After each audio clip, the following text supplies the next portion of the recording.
Yes, Kenya. Tamu sana, tamu sana, tamu sana, yes. A serious rebellion against William Ruto is emerging in Western Kenya. Earlier today, Oda Vice Chairman Seth Panyako tendered his resignation, and while resigning, he made it very clear that when they were campaigning for William Ruto's presidency, their motto was kazi ni kazi, pesa mfukoni. But now with Ruto as the president, the motto has changed. It's kazi ni kazi, pesa kwa serikali. Those were Seth Panyako's exact words as he retendered his resignation earlier today. They were speaking at a funeral in Kakamega. Several leaders were present, and very many leaders had a very strong opinion against the Finance Bill 2023. In fact, Eugene Wamalwa made it very clear that as Azimio, they will take a roll call of the members of parliament from Western who will approve of the Finance Bill 2023. That was Eugene Wamalwa. And when Bumola, member of parliament, Jack Wamboka stood to speak, actually Wamboka stole the show. He was given a standing ovation by leaders present, such as Wajakoya. I want us to listen to this member of parliament before we continue. Overtax Kenyans. Na sisi tukasema basi wacha apewe ruhusa aongoze watu. Sasa leo mimi nataka kupatia Rais Ruto ujumbe na watu wake wakiwa hapa. Tumuogope, tutamwambia ukweli. Vitu kwa ground ni different. Wananchi wanaumia, gharama ya maisha iko juu. Na nyinyi mnaendelea kukaa huko juu mkisanya pesa mkiweka kwa serikali. Mkianza kuiba pesa ya serikali. Miezi hardly 6 months unaona sasa pesa inapotea. Kemsa.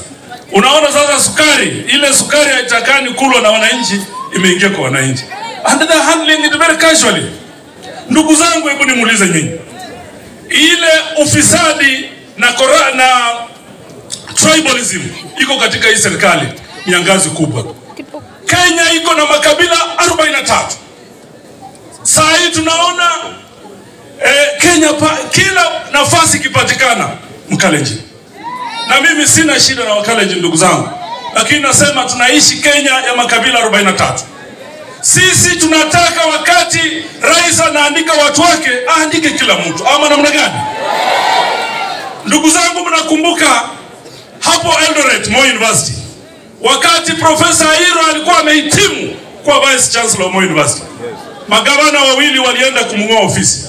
Magavana Tolgos na Mandago. Sasa hivi wanaandika Masinde Muliro University Council. Ile council iko kwetu. Nafasi zikiwa kule kwingine hatupewi, tunasema ni sawa. Lakini ile ya hapa Masinde Muliro mmeona council. Kutoka juu mpaka chini hakuna Mluya hata moja.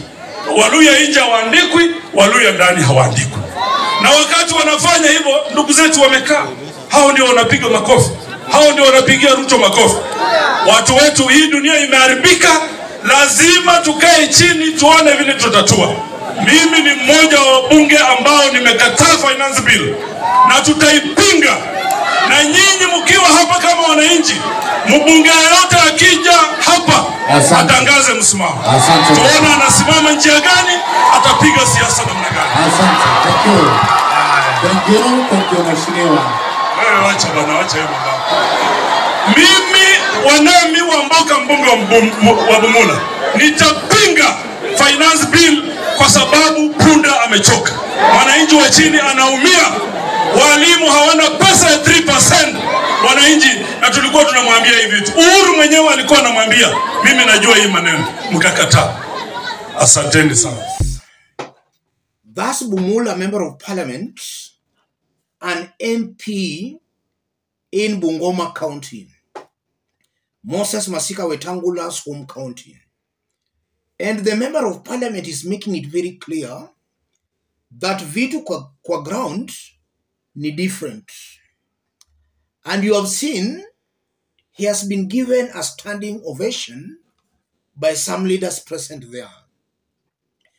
I honestly believe that what Kenya needs are such brave leaders who speak truth to power, not leaders who, upon being elected by the people, instead of representing the interest of the people, they are actually representing their own interests and the interest of one man called the president. Because it's very clear that a good majority of the so-called leaders have abandoned the people. Instead of serving the people, they are serving the presidency. That's exactly what is happening here. And as the member of parliament has stated, vitu kwa ground ni different. And I agree with the member of parliament. Even if you were to do a scientific survey, over 90% of Kenyans are against Finance Bill 2023. So if the elected leaders were serving the people, they could not agree to be untwisted into supporting that bill. Because some few days ago, about 2 days ago, William Ruto hosted Kenya Kwanza members of parliament at State House, Nairobi. And from what we gathered, each member of parliament was paid 100,000 Kenya shillings, after which they were told to support the bill in parliament. So you are seeing clearly that instead of these elected leaders representing the interest of the people, they are representing the interest of the president. In fact, Kenyans should reject all these leaders. In fact, any leader who will support that bill, that's a leader who should be rejected by all Kenyans. And from what transpired at the burial, it's very clear, just as I've been saying, that Western is still solidly in Azimio. I've always maintained here that the voting patterns have not changed much. The way Kenyans voted in 2013, 2017, and in 2022, the patterns are still largely the same with very minor variations.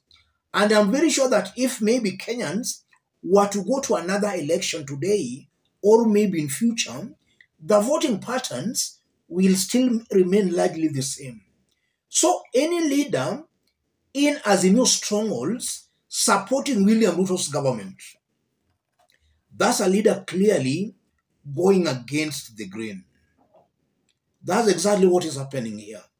But I strongly believe that a smart leader, you should actually flow with the current.